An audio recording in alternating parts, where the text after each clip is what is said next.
Hello friends, मेरे YouTube channel पे आप सभी का फिर से स्वागत है। उम्मीद है आप सब ठीक होंगे और जहाँ भी होंगे खुश होंगे। आज मैं नीलू और प्रिया की लव स्टोरी का 46 पार्ट से लेकर 50 पार्ट तक शॉर्ट में सुनाने वाली हूँ।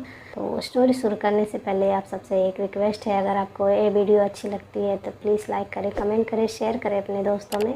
और अगर आप इस चैनल पे नए हैं तो प्लीज़ सब्सक्राइब कर लें, साथ ही बेल बटन को ऑन कर दें ताकि जब भी मेरा कोई नया अपडेट हो तो उसका नोटिफिकेशन आपको सबसे पहले मिल सके।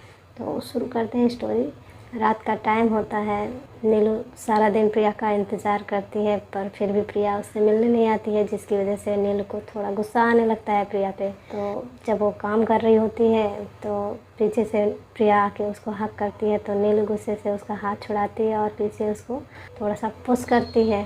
तो प्रिया उससे पूछती है क्या हुआ। तो नीलू उसे कहती है कि मिल गया तुम्हें टाइम, सारा दिन मैं तुम्हारा वेट कर रही थी और तुम्हारा है कि कोई पता नहीं है, कहाँ थी तुम अभी तक।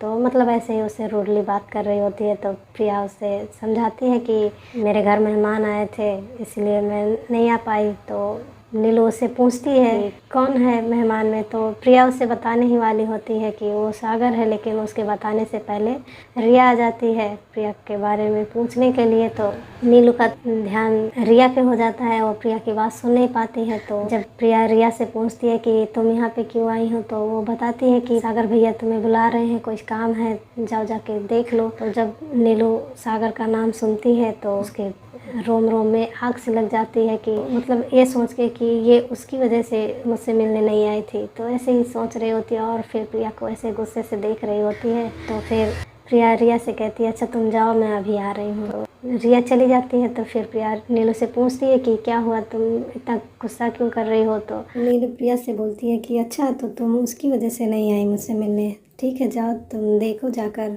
क्या बात करनी है उसको।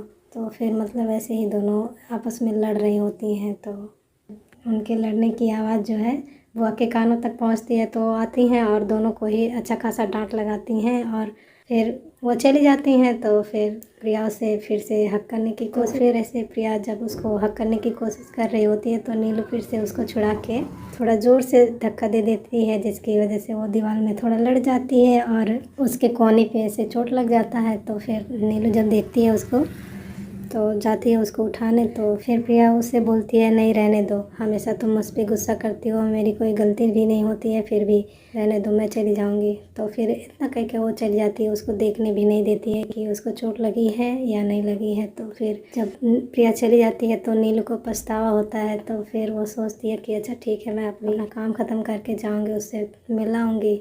तो फिर ऐसे ही सोच के वो अपना काम कर रही होती है। फिर जब उसका काम ख़त्म हो जाता है तो जाती है जब प्रिया से मिलने। तो जब वो प्रिया का बाहर का दरवाज़ा जब खोलती है तो सामने से जो वो देखती है, वो देखकर वो बहुत ही ज़्यादा गुस्सा होती है और गुस्से से वो वापस चली आती है। और जब वो आती है तो प्रिया उसको देख लेती है। तो फिर नीलू आके अपना वॉशरूम में आके रोने लगती है और इधर प्रिया जब नीलू से मिल के गई होती है अपने रूम में जाके दरवाज़ा बंद करके रोने लगती है। तो जब प्रिया अंदर रूम में दरवाज़ा बंद करके रोने लगती है तो बाहर प्रिया की माँ प्रिया को बुला रही होती हैं। तो रिया प्रिया से कहती है कि दी आप दरवाज़ा खोलिए, जाओ जाके सुन लो। तो फिर प्रिया बाहर नहीं आती है, कुछ भी बोलती नहीं है। तो रिया सोचती है कि चलो ठीक है कोई बात नहीं, वो चली गई है अंदर, अब जाके मैं ही सुनाऊँ।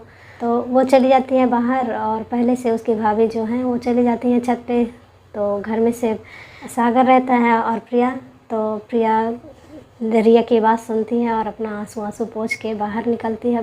दरवाज़ा खोलती है तो सामने से सागर होता है। तो जब वो बाहर जाने की कोशिश करती है तो सागर उसका हाथ पकड़ लेता है।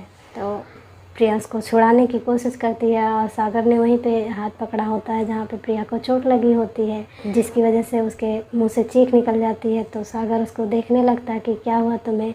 तो फिर वो उसको दिखाना नहीं चाहती है, गुस्से में तो वो भी रहती है इस वजह से। तो फिर सागर ज़बरदस्ती उसका मरहम पट्टी कर रहा होता है। तो जब वो मरहम पट्टी कर रहा होता है तो ऐसे स्टाइल में करता है जैसे मानो कि प्रपोज कर रहा हो। तो वही नज़ारा नीलू देख के जाती है जिसकी उसको बहुत बड़ी सी गलतफहमी हो जाती है कि वो उसको प्रपोज़ कर रहा है और प्रिया भी है कि उसको एक्सेप्ट शायद कर ले। तो ऐसा ही सोच के वो चली जाती है बाहर और आके रोने लगती है ये कि अब उसको एक्सेप्ट कर लेगी तो मैं फिर कैसे रहूँगी उसके बिना, मुझे तो उसके बिना एक पल भी चैन नहीं होता है। तो ऐसे ही मतलब सोच सोच के वो वॉशरूम में रो रही होती है। फिर बुआ उसको बुलाती हैं कि इतने देर से तुम वॉशरूम में कर क्या रही हो। तो फिर नीलू को मतलब बुलाती हैं, बाहर आती है नीलू और जाके अपना काम वाम ख़त्म करके जाके बिस्तर पे लेट जाती है और सारी रात वो रोती रहती है। होती तो बुआ के पास ही है लेकिन बीच में महिमा होती है जिसकी वजह से बुआ को एहसास नहीं होता कि नीलू रो रही है कि सो रही है,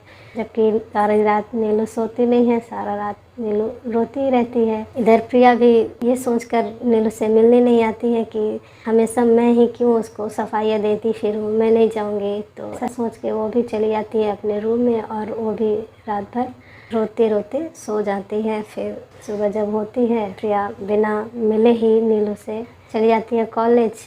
बुआ भी चली जाती हैं स्कूल। तो सारा दिन नीलू अकेले ही रहती है घर में। तो ऐसे ही उटपटांग वो सोचती रहती है उस लड़के के बारे में। तो फिर ऐसे ही सोचती है कि मैं उसको बता दूं कि वो उसी को एक्सेप्ट कर ले पूरी तरह से, मतलब मेरी तरफ से वो आज़ाद है। तो फिर वो क्या करती है, एक लेटर लिखती है, सोचती है कि अभी जब प्रिया आएगी तो उसको दूंगी। तो फिर शाम होती है, जब प्रिया आती है तो जाके वहीं पे बाहर बरामदे में बैठी रहती है। तो फिर नीलू जाके उसके हाथ में लेटर पकड़ा के फिर वहाँ से तुरंत वापस चली आती है।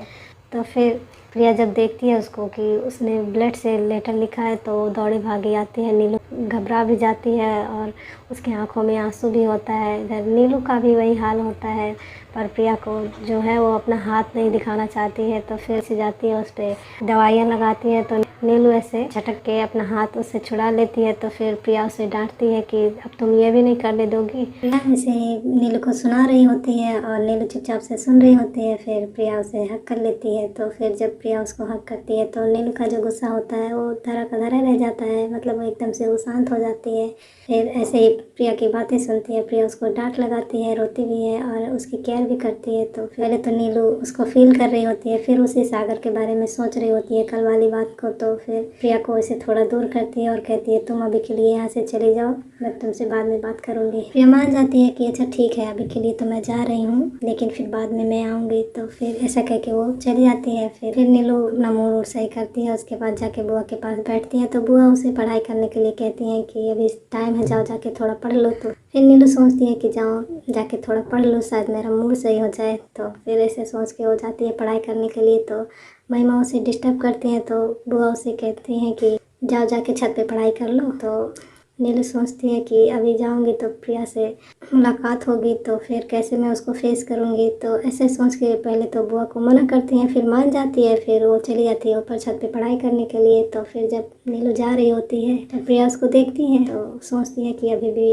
नीलू मुझसे गुस्सा है, जाऊँ जाके मना लूँ। तो फिर ऐसा सोच के फिर प्रिया भी उसके पीछे जाती है और जाके देखती है नीलू पढ़ाई में इतना बिजी हो जाती है कि प्रिया की तरफ थोड़ा ध्यान भी नहीं होता है उसका। तो फिर प्रिया सोचती है कि यार ये इतना गुस्सा है मुझसे कि मेरी तरफ थोड़ा भी ध्यान नहीं दे रही है, जाओ जाके मनाऊं, नहीं तो फिर ये मुझसे कभी बात नहीं करेगी तो फिर मैं कैसे रहूँगी। तो ऐसे ही सोच के उसके पास जाती है, उसको पढ़ाई में डिस्टर्ब करती है। फिर नीलू उससे गुस्सा होती है और भी ज़्यादा।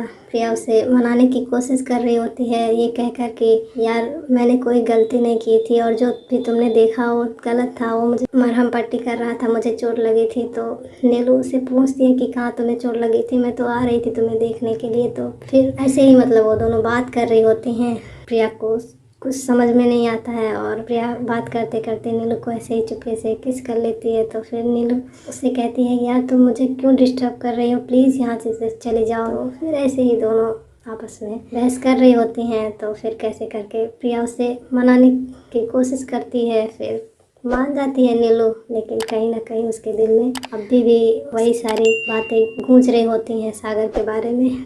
तो आज के लिए बस इतना ही। आगे की स्टोरी में क्या होगा ये जानने के लिए मेरे चैनल पे बने रहें। तब तक मैं आप सबको एक प्यारा सा सॉन्ग सुनाती हूँ। ज़ालिमा क्यों है दूरियां,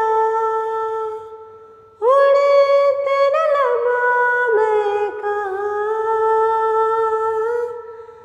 दस तेरे लब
मेरी सांसें चलती जिधर, रहूंगी बस वहीं उम्र भर, रहूंगी बस वहीं उम्र भर। अभी के लिए bye bye and take care.